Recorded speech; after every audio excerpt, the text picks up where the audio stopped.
much more of a see, like this one has much more distinction between the thick and the thin, so you can get like a real like wicked kind of like I use this one for like in these areas where I'm transitioning out of my spot blacks, like, and like her hair here, like I'll start a stroke nice and thin, and it gets progressively thicker down into where the blacker area will reside.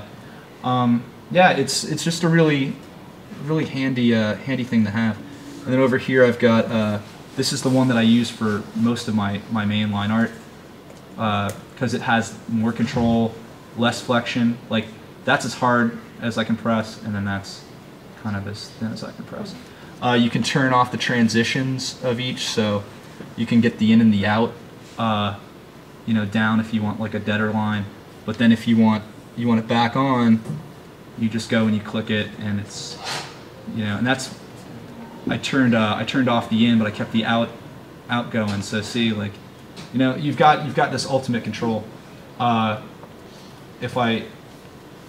If I wanted to continue to tailor these brushes, I would go over here and like, well, here's your line size. So, that I've got on my little pen control here. But you could change the, you could change how intense the in-stroke and the outstroke are, so you can get, more of an extended line. So yeah, there's just a lot of fun stuff you can do with it, and yeah. Okay, well, first of all, I want to thanks for the demo. It's great to be able to see it in action. We're going to transition for you guys. Do you have anything that you need to set up? Just a laptop, yeah. Just a laptop. While we're switching out, we'll thank Christian very much. Any quick questions for him about what he's?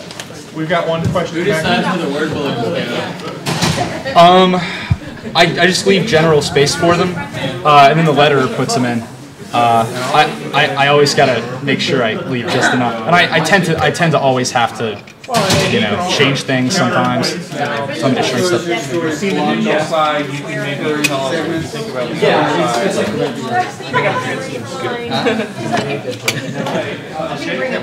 Yeah. Hi guys, I'm Jake. Lon and I are both part of a local art studio, comic studio, called Space Gun Studios. We have two other members included, and that is Evan Bryce. You saw some of his artwork earlier on one of David's stories. I saw him. Yeah. Well, only briefly. I got it. It's cool. But we are initially formed, since we're talking a little bit about digital comics and their distribution. Originally, Space Gun was a webcomic that was put together by myself, Lon, and my old college roommate. And we ran for 3 years, running the old weekly webcomic, updated 3 times a week, right? Two times a week. Ran for 3 years that way, and that was for Lon and I, kind of a process for us to learn about making comics, because we both want to be in comics, but it's kind of hard to work on pages without kind of a goal in mind, without story drawing or something like that.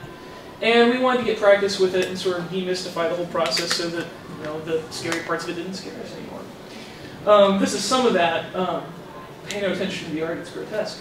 But it did teach us a lot about keeping schedules and putting stuff together, and some about writing. Lon and I both also write in addition to our art. We ran the webcomic for 3 years, and after the end of that, Lon, I, and Evan got together to put together a large anthology book, which, Kyle, do you have that? Yep, give me 1 second. Yeah, we'll pass that around.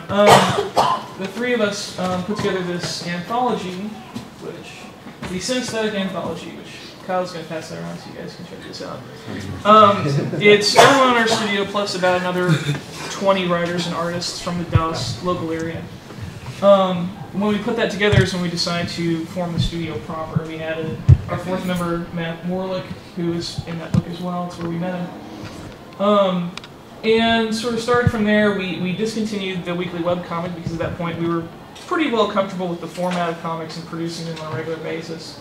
and decided to start working on group projects and individual projects, and using the studio as a support mechanism for us, so that anytime one of us, gets a gig, say somebody can't do, we pass it on to the next person in the studio.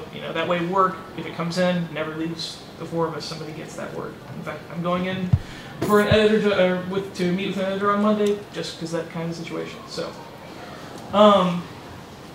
in addition to that, the studio, given that the four of us are always together at conventions, we get kind of that moral support there, as well as being able to break up, cost of hotel rooms and things, which makes travel a lot cheaper.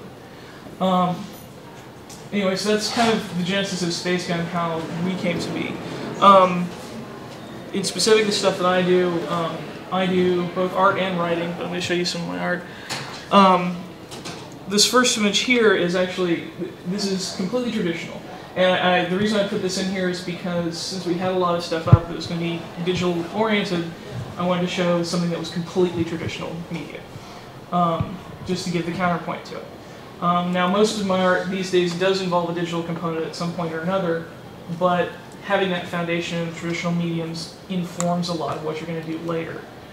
Anything you do with the digital medium can be helped by a strong base knowledge in traditional medium. Another one here, okay, I can cut through these. It's another one of my traditional pieces. It's actually an older college piece.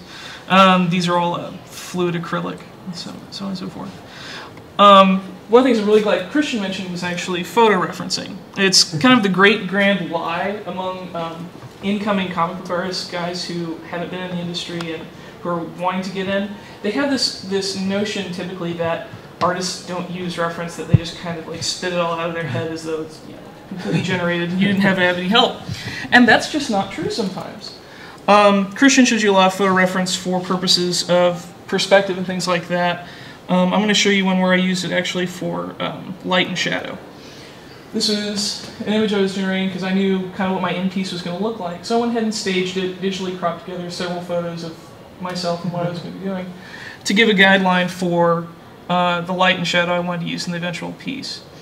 I'll give you a little step process. This is line work, blue line work, just figuring out where everything's going to go, eventually moving on to inks, and these are traditional brush inks with a little bit of some felt tip marker on top of that, I think. And eventually, this is the digital part, this is the colors. As you can see from that original photo to finished product, it's changed quite a bit stylistically. But that original photo gave me a lot of, basic information on how the light was curving around the shapes, and because I wanted a very specific light source, I wanted it to be very moody for this piece because of all the characters involved. Is that your art on the webcomic? Was that your art on the webcomic? Yeah. You've grown up. That's why I said ignore the art. It looks different now. You stopped sucking. Yeah, I stopped. Well, and to be fair for the webcomic at the time. Everyone who was working on it was working either a part or full-time job and going to school. So that webcomic came out twice a week, and literally most of those comics took less than 3 hours to produce. So would you from start to say finish. The thing that's helped you grow as an artist is just slowing down? Time. Oh, yeah. I've gained more time because I'm not doing as much. At the time, I'd be doing, a painting, and then I'd, have to go to work for 6 hours, and then I'd come home, and then I'd have, there'd only be 2 hours left to do, a comic.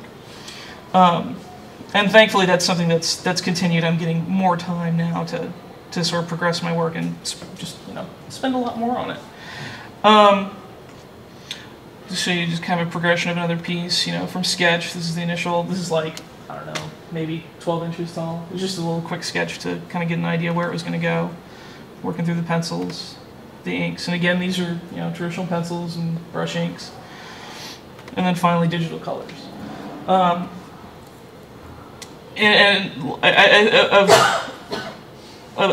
most of the people in my studio, and including Christian, I tend to work traditional longer, and I tend to be much later to adopt digital means. And that's not saying they're bad. That's saying that they scare me. And I'm just really slow to adopt the tools, and I like to see other people play with them first to see what they can do. Because it helps me when I finally do dive in to learn a lot faster. So I kind of let my studio mates be the guinea pigs and try out new stuff so that I can benefit from all their pain and suffering. other examples are just like kind of the traditional background stuff and how it can be applied to